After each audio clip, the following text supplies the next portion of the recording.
Hi everyone, welcome to my channel. ತಮ್ಮೆಲ್ಲರಿಗೂ ನಮ್ಮ ಚಾನಲ್ಗೆ ಸ್ವಾಗತ ಕೋರುತ್ತಾ ಇವತ್ತಿನ ವಿಡಿಯೋದಲ್ಲಿ ತಮ್ಮೊಂದಿಗೆ ಇಲ್ಲಿ ವಿವಿಧ ಮೊರಾರ್ಜಿ ವಸತಿ ಶಾಲೆಗಳ ಪ್ರವೇಶ ಪರೀಕ್ಷೆಗೆ ಈಗಾಗಲೇ ಅರ್ಜಿಯನ್ನು ಆಹ್ವಾನ ಮಾಡಿರುತ್ತಾರೆ. ಮಾರ್ಚ್ 1, 2026ರಂದು ನಡೆಯುವಂತಹ ಮೊರಾರ್ಜಿ ಪ್ರವೇಶ ಪರೀಕ್ಷೆಗೆ ಇಲ್ಲಿ ಮಾದರಿ ಪ್ರಶ್ನೆ ಪತ್ರಿಕೆಯನ್ನು ಮತ್ತು ಇಲ್ಲಿ OMR ಉತ್ತರ ಪತ್ರಿಕೆಯನ್ನು ಯಾವ ರೀತಿ ತಾವು ಇಲ್ಲಿ ತುಂಬಬೇಕು ಅನ್ನೋದನ್ನು ಕೂಡ ತಮ್ಮೊಂದಿಗೆ ಹಂಚಿಕೊಳ್ತಾ ಇದ್ದೀನಿ. ಇಲ್ಲಿ ತಾವು ನೋಡ್ಬೋದು, ಇಲ್ಲಿ ಕ್ವಶನ್ ಪೇಪರ್ ಇರ್ತದೆ, ಆದರೆ OMR ಆನ್ಸರ್ ಶೀಟ್ ಸಪ್ರೇಟ್ ಇರುತ್ತೆ. ಇಲ್ಲಿ ಕೊಟ್ಟಿರುವಂತಹ 4 ಆಪ್ಷನ್ಸ್ಗಳಲ್ಲಿ ಸರಿಯಾದ ಉತ್ತರ ಯಾವುದಾಗುತ್ತೆ, ಅದರ ಆಪ್ಷನ್ ನಂಬರ್ ಇದೆಯಲ್ಲ ABCD ಅಂತ, ಇದರಲ್ಲಿ ಯಾವುದಾಗುತ್ತೆ ಅದರ ಆನ್ಸರ್ನ OMR ಅಲ್ಲಿ ತಾವು ಭರ್ತಿ ಮಾಡಬೇಕಾಗುತ್ತೆ. ಹಾಗಾದರೆ ನೋಡೋಣ. ಇಲ್ಲಿ ಇಂಗ್ಲೀಷ್ ನೋಡ್ಬೋದು ಪ್ರಶ್ನೆ ಪತ್ರಿಕೆಯನ್ನು. ಇಲ್ಲಿ ನೋಡ್ಬೋದು, the present tense of took is. ಈ ಟುಕ್ ಎನ್ನುವಂಥ ಒಂದು ಕ್ರಿಯಾಪದ ಇದೆಯಲ್ಲ, ಇದರ ಪ್ರೆಸೆಂಟ್ ಟೆನ್ಸ್ ಫಾರ್ಮನ್ನು ಕೇಳಿದ್ದಾರೆ. ಅಂದರೆ ಇಲ್ಲಿ ಟೇಕಿಂಗ್, ಟೇಕ್ಡ್, ಟುಕ್, ಟೇಕ್ ಅಂತಿದೆ. ಟುಕ್ ಇದರ ಪ್ರೆಸೆಂಟ್ ಟೆನ್ಸ್ ಫಾರ್ಮ್ ಯಾವುದಾಗುತ್ತೆ ಅಂದರೆ ಟೇಕ್ ಆಗುತ್ತದೆ. ಇಲ್ಲಿ ಡಿ ಆಪ್ಷನ್ ಆಯಿತು. ಈ ಡಿ ಆಪ್ಷನನ್ನು ನಾವು OMRನಲ್ಲಿ ಶೇಡಿಂಗ್ ಮಾಡಬೇಕಾಗುತ್ತೆ. ಅದನ್ನು ಯಾವ ರೀತಿ ಶೇಡಿಂಗ್ ಮಾಡಬೇಕು ಅನ್ನೋದನ್ನು ನಾನು ತಮಗೆ ತಿಳಿಸ್ಕೊಡ್ತೀನಿ. ಇಲ್ಲಿ ನೋಡ್ಬೋದು, ಇದು OMR ಆನ್ಸರ್ ಶೀಟ್ ಆಗಿರ್ತದೆ. ಇದನ್ನೇ ತಮಗೆ ಕೊಟ್ಟಿರ್ತಾರೆ ಅವರು. ಇಲ್ಲಿ ನೋಡ್ಬೋದು, ನಾನು ಈಗಾಗಲೇ ಇಲ್ಲಿ 20 OMR ಶೀಟ್ನಲ್ಲಿ ಆನ್ಸರ್ಗಳನ್ನು ನಾನು ಶೇಡಿಂಗ್ ಮಾಡಿರ್ತೇನೆ. ಈಗ ನೆಕ್ಸ್ಟ್ ಇಂಗ್ಲೀಷ್ ವಿಷಯದ 21ನೇ ಪ್ರಶ್ನೆ ಇದೆ. ಇದಕ್ಕೆ ತಾವು OMRನಲ್ಲಿ ಬ್ಲ್ಯಾಕ್ ಇಂಕ್ ಪೆನ್ನನ್ನು ಅಥವಾ ನೀಲಿ ಇಂಕ್ ಪೆನ್ನನ್ನು ಬಳಸಬೇಕು, ಸೀಸ್ ಪೆನ್ಸಿಲ್ಸ್ ಬಳಸಬಾರ್ದು. ಹಾಗಾದರೆ ಇಲ್ಲಿ ನಾನು ಕೇವಲ ಮಾದರಿಗಾಗಿ ಮಾತ್ರ ಸೀಸ್ ಪೆನ್ಸಿಲನ್ನು ಬಳಸಿರ್ತೀನಿ. ನೋಡ್ರಿ, ಇಲ್ಲಿ 21ನೇ ಪ್ರಶ್ನೆ ಇದೆಯಲ್ಲ, ಇದರ ಆನ್ಸರ್ ಯಾವುದು ಅಂತ ಹೇಳಿದೆ ನಾನು, ಡಿ ಆಪ್ಷನ್ ಅಂತ ಹೇಳಿದ್ದೆ. ಇದನ್ನು ತಾವು ನೀಟಾಗಿ ಈ ರೀತಿ ಸಂಪೂರ್ಣವಾಗಿ ಬ್ಲ್ಯಾಕ್ ಇಂಕ್ ಅಥವಾ ನೀಲಿ ಇಂಕನ್ನು ಬಳಸಿ ಈ ರೀತಿ ಶೇಡಿಂಗನ್ನು ಮಾಡಬೇಕು. ಇದು ಆನ್ಸರು ಒಂದು ಸರಿ ಆದ ಹಾಗೆ ಇಲ್ಲಿ ಇನ್ನು ತಾವು ಗಮನಿಸಬೇಕು. ಈ ರೀತಿ ನೋಡಿ, ಇಲ್ಲಿ the present tense of took is take ಅಂತ ಹೇಳಿದ್ನಲ್ಲ, ಅದು ಡಿ ಆಪ್ಷನ್ ಆಯಿತು. Pick out the word which does not belong to the group. Lion, leopard, tiger, deer. ನೋಡಿ, ಲಯನ್ ಆಗಿರ್ಬೋದು, ಲಿಫಾರ್ಡ್, ಟೈಗರ್ ಇವೆಲ್ಲವೂ ಕೂಡ ಇವು ವೈಲ್ಡ್ ಅನಿಮಲ್ಸ್ ಆಗ್ತವೆ. ಇದು ಡೀರ್ ಇದೆಯಲ್ಲ, ಇದು ಕಾಡು ಪ್ರಾಣಿಗಳಲ್ಲಿಯೇ ಇದೊಂದು ಸಾಧು ಪ್ರಾಣಿ ಅಂತ ಹೇಳ್ತೀವಿ ನಾವು, ಯಾಕಂದ್ರೆ ಇವೆಲ್ಲವೂ ಕೂಡ ಮಾಂಸಾಹಾರಿಗಳು.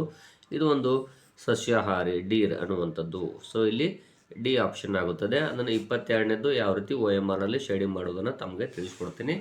22ನೇದು ಕೂಡ ನಾನು ಆಗಲೇ ಹೇಳಿದಾಗೆ ಡಿ ಆಪ್ಷನ್ ಆಯಿತು. ಇದನ್ನು ಈ ರೀತಿಯಾಗಿ ತಾವು ಶೇಡಿಂಗನ್ನು ಮಾಡಬೇಕಾಗುತ್ತದೆ. ನೆಕ್ಸ್ಟು 23ನೇ ಪ್ರಶ್ನೆ ನೋಡೋಣ. Priya a leave letter to her class teacher. ಇಲ್ಲಿ ನೋಡ್ಬೋದು, ರೋಟ್, ರೈಟ್, ರೈಟ್, ರೈಟ್ ಅಂತಿದೆ.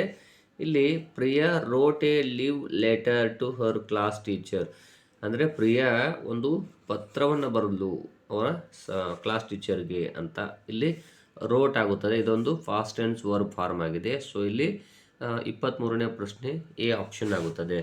ನೋಡ್ಬೋದಲ್ಲಿ 23ನೇ ಪ್ರಶ್ನೆಗೆ ಇಲ್ಲಿದೆಯಲ್ಲ, ಈ ರೀತಿ ನೀಟಾಗಿ ತಾವು ಶೇಡಿಂಗನ್ನು ಮಾಡಿಬಿಟ್ರೆ ಆಯಿತು. ಇದು ಈ ರೀತಿ. ನೆಕ್ಸ್ಟ್ 24ನೇದು ನೋಡ್ಬೋದು. ಇಲ್ಲಿ 24ನೇ ಪ್ರಶ್ನೆಯ ಕ್ವಶನ್ ಪೇಪರನ್ನು ನೋಡ್ಬೋದು. ಇಲ್ಲಿ ನೋಡಿ, SODER right the missing letters of the following. ಇಲ್ಲಿ ಯಾವ್ದು ಮಿಸ್ ಆಗಿದೆ ಅಂತ ಕೇಳಿದ್ದಾರೆ. 2 ಅಕ್ಷರಗಳಿದ್ದಾವೆ. ಈ ಪದವನ್ನು ನೋಡಿದಾಗ ನಮಗೆ ಸೋಲ್ಜರ್ ಎನ್ನುವಂತಹ ಪದ ಇಲ್ಲಿ ಆಗುತ್ತೆ. ಹಾಗಾದರೆ ಮೊದಲಿಗೆ ಬರುವಂಥದ್ದು ಎಲ್, ಆಮೇಲೆ ಐ. ನೋಡ್ಬೋದು, ಸೋಲ್ಜರ್ ಅಂದರೆ ಇಲ್ಲಿ LI ಯಾವುದಿದೆ ನೋಡ್ತಾ ಹೋಗಿ, ಇಲ್ಲಿದೆ ನೋಡಿ, ಇದು ಆನ್ಸರ್ ಆಗುತ್ತದೆ ಬಿ ಆಪ್ಷನ್.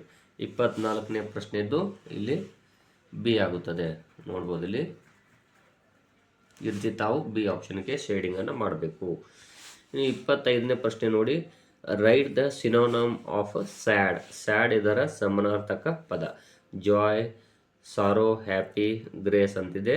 ಇಲ್ಲಿ ಅದರ ಆನ್ಸರ್ ಯಾವುದು ಅಂದರೆ ಬಿ ಆಪ್ಷನ್ ಆಗುತ್ತೆ, ಸಾರೋ ಆಗುತ್ತದೆ. 25ನೇ ಪ್ರಶ್ನೆ ಆನ್ಸರ್ ಬಿ. ಇಲ್ಲಿ ನೋಡ್ಬೋದು, ತಾವು ಶೇಡಿಂಗನ್ನು ಮಾಡಬೇಕು. ನೆಕ್ಸ್ಟ್ 26ನೇದು, my mother in law is in government hospital. Doctor ಅಂತಿದೆ. ಮೈ ಮದರ್ ಇನ್ ಲಾ ಇಲ್ಲಿ ಗೌರ್ಮೆಂಟ್ ಹಾಸ್ಪಿಟಲ್ ಡಾಕ್ಟರ್ ಇದ್ದಾರೆ ಅನ್ನೋದಕ್ಕೆ ಇಲ್ಲಿ ಡಿ ಆಪ್ಷನ್ ಆಗುತ್ತದೆ, ಡಾಕ್ಟರ್. 26ನೇ ಪ್ರಶ್ನೆದ್ದು ಡಿ ಆಪ್ಷನ್. ಇಲ್ಲಿ ನೋಡ್ಬೋದು, 26ನೇದಕ್ಕೆ ನೀಟಾಗಿ ಈ ರೀತಿ ತಾವು ಬ್ಲ್ಯಾಕ್ ಅಥವಾ ಬ್ಲೂ ಇಂಕಲ್ಲಿ ಶೇಡಿಂಗನ್ನು ಮಾಡಿ. ನೆಕ್ಸ್ಟ್ ಪ್ರಶ್ನೆ ನೋಡಿ, ಇಲ್ಲಿ all the creatures R great and small. The word that rhymes with small is. ಇಲ್ಲಿ ಸ್ಮಾಲ್ ಎನ್ನುವಂತಹ ಪದ ಏನು ಬಂದಿದೆಯಲ್ಲ, ಇದರ ರೈಮಿಂಗ್ ವರ್ಡ್ ಯಾವುದಾಗುತ್ತೆ ನೋಡ್ತಾ ಹೋಗಿ. ಫೇಲ್, ಫೆಲ್, ಫಿಲ್ ಇವೆಲ್ಲವೂ ಕೂಡ ಉಚ್ಚಾರಣೆ ಅಥವಾ ಸ್ಪೆಲ್ಲಿಂಗ್ ಅಥವಾ ಅದ್ರ ಜೊತೆಗೆ ಅದರ ಧ್ವನಿ ಇದೆಯಲ್ಲ ಚೇಂಜಸ್ ಇದೆ. ಈ ಸ್ಮಾಲ್ ಡಾಲ್ ಸೇಮ್ ಇದೆ. ಇಲ್ಲಿ ಅಕ್ಷರ ಇಲ್ಲಿ ಡಿಫ್ರೆನ್ಸ್ ಇರ್ಬೋದು, ಆದರೆ ಅದರ ಧ್ವನಿ ಉಚ್ಚಾರಣೆ ಧ್ವನಿ ಮಾತ್ರ ಸೇಮ್ ಇದೆ. ಸೊ 27ನೇ ಪ್ರಶ್ನೆಗೆ ಇಲ್ಲಿ ಆನ್ಸರ್ ಯಾವುದಾಯಿತು ಅಂದರೆ ಎ ಆಪ್ಷನ್ ಆಗುತ್ತದೆ. ಈ ರೀತಿ 27ನೇ ಪ್ರಶ್ನೆ ಆನ್ಸರ್ ಎಯನ್ನು ಈ ರೀತಿ ತಾವು ಶೇಡಿಂಗನ್ನು ಮಾಡಬೇಕಾಗುತ್ತದೆ.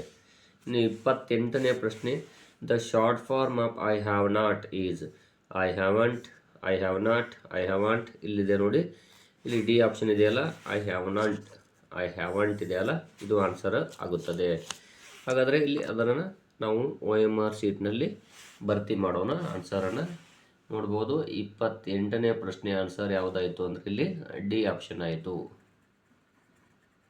ಈ ರೀತಿ.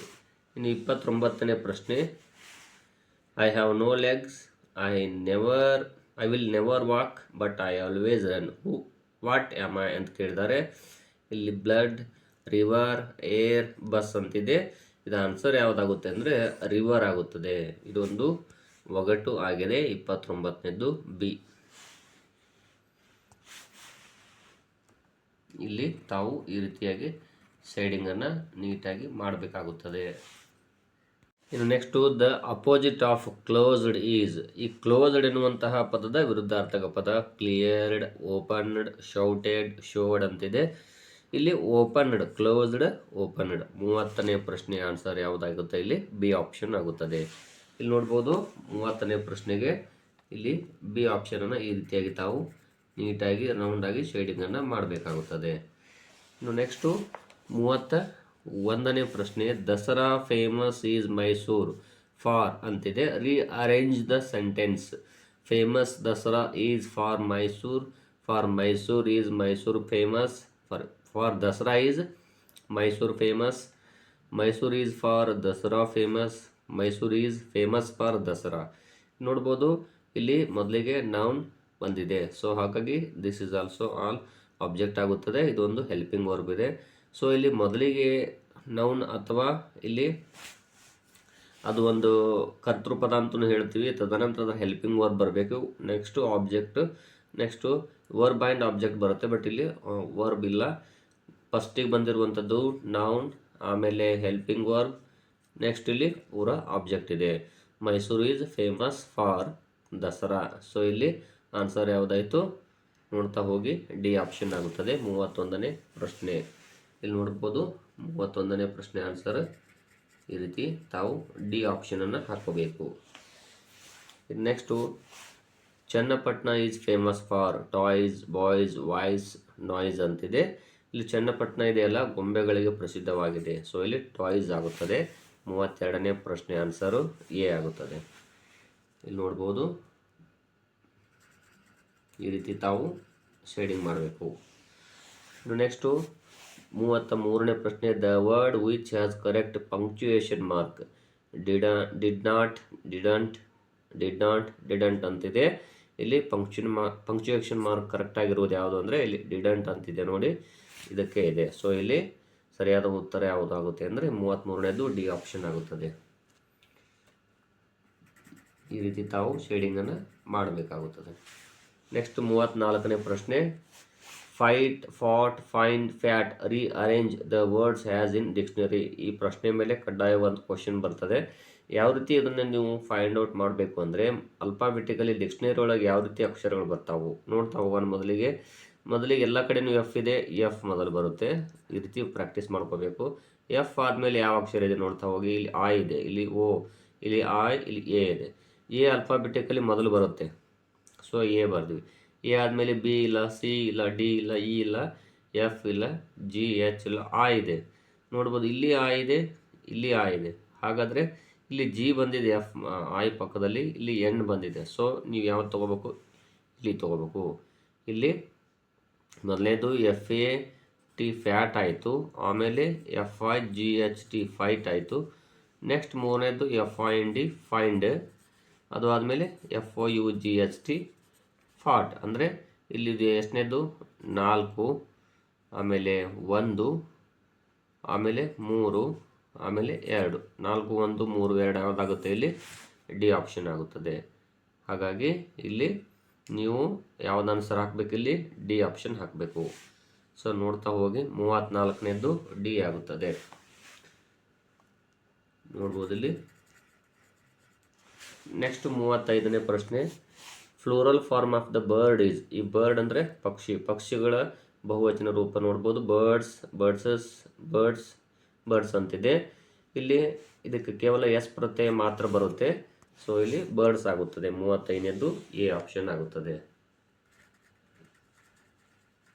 ನೆಕ್ಸ್ಟು 36ನೇದು, choose the word man out. ಇಲ್ಲಿ ಗುಂಪಿಗೆ ಸೇರಿದಂಥ ಒಂದು ಪದವನ್ನು ಇಲ್ಲಿ ತೆಗಿಬೇಕು.